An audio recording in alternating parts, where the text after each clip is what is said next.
Em here from Aunt Em's Quilts and Em's Scrap Bag. It's March, National Quilting Month. Are you so excited? Let's celebrate. Also in March, it's windy.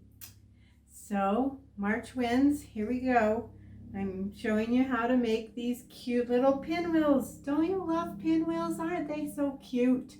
I just love them. I will put links down to patterns that use this block.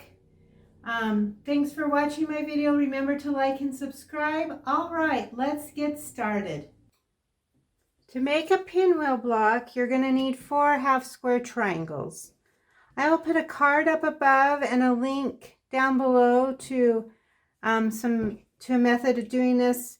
If you prefer to put 2 squares together and draw the line, and so on either side, I will put also a link for a cheat sheet on what sizes you can get and what size square to start with. I find I'm not as accurate with that method, so it's not the method that I use.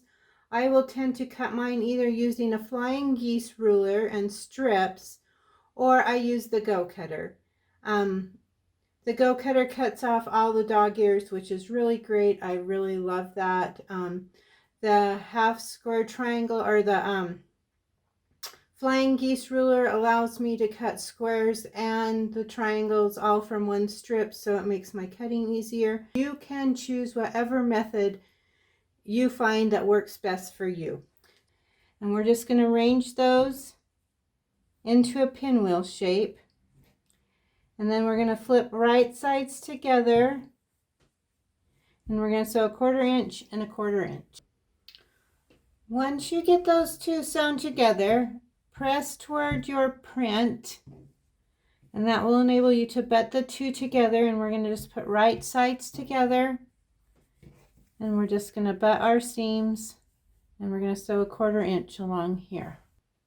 When you get that sewn, then you're just going to pop that seam in the middle. I'll put a card up above, and the description down below of how to do that in case you don't know how. I have a video for that.